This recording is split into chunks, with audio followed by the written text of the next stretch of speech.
രാവിലെ തന്നെ നല്ല നേരം വൈകിട്ടാണ് ഇന്ന് നീച്ചിട്ടുള്ളത്. അപ്പോൾ നിസ്കാരമൊന്നുമില്ല, ഞാൻ ചോദിക്കാൻ നിൽക്കണ്ട, പറ്റാത്ത ടൈമാണ്.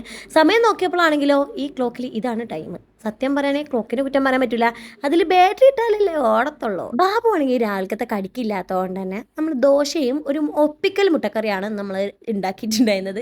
ഇതിൻ്റെ ദോശൻ്റെ ഉസാറുകൊണ്ടാണ് ടമ്പെടുത്തപ്പോഴത്തേനും അങ്ങനെ വലിഞ്ഞു പോയത്. അങ്ങനെ എന്തായാലും ചായക്കുടിയൊക്കെ കഴിഞ്ഞപ്പോഴത്തേനും ഇമ്മുണ്ട് ദോശയ്ക്ക് മീൻ പൊരിച്ച് വെച്ചിട്ടുണ്ടായിരുന്നു. അതും കൂട്ടി നല്ല അടി അടിക്കണം കേട്ടോ. നല്ല രസമുണ്ടായിരുന്നു മീൻ. ഇതിൻ്റെ പേര് എനിക്ക് എന്താണെന്ന് അറിയില്ല.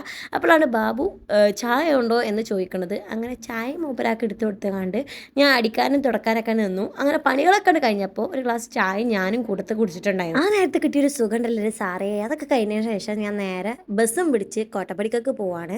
ഇതേമാതിരി ഒറ്റയ്ക്ക് എപ്പോഴെങ്കിലൊക്കെ ഇറങ്ങാൻ പറ്റുള്ളൂ. അങ്ങനെ ബസ് ഇറങ്ങിയപ്പോൾ തന്നെ ഞാൻ ബ്ലോക്കൊക്കെ ഒന്ന് നോക്കിയാണ്, ആശുപത്രി അവിടെ ഇല്ല, ആകെ ഇടിച്ചിട്ടിട്ടുണ്ട്. അപ്പോൾ ഇതിന് ഇമ്മ പണി കഴിഞ്ഞാണ്ട് ഇമ്മ സാധനം വാങ്ങണ കടയൊക്കെ എത്തിയിട്ടുണ്ടായിരുന്നു കേട്ടോ. ഇത് റഷീദാക്കാൻ്റെ പിഴയാണ്. നമ്മൾ എന്താ പറയുക, ഇമ്മ എപ്പോഴും സാധനം ഇവിടെ നിന്നാണ് വാങ്ങാറുള്ളത്. ബഡ്ജറ്റ് എന്ന സാധനം വാങ്ങുമ്പോൾ ഓരോ പേര് ചോദിച്ചിട്ടുണ്ടായിരുന്നു, നമ്മൾ ബഡ്ജറ്റ് തന്നെ വാങ്ങാറിയത്. അങ്ങനെയല്ല, എൻ്റെ അമ്മ ഈ സ്ഥിരം എൻ്റെ അമ്മ പലചരക്ക് സാധനങ്ങൾ ഇവിടെ നിന്നാണ് വാങ്ങാറുള്ളത്. നമ്മളെ കോട്ടപ്പടി മാർക്കറ്റിന്റെ ഉള്ളിലായിട്ടുണ്ട് ഈ ഒരു ഷോപ്പ് വരുന്നത്. അവിടെ നമ്മൾ നേരെ പോണത് എൻ്റെ കമ്മലിൻ്റെ ചങ്കിരി മാറ്റാനാണ്.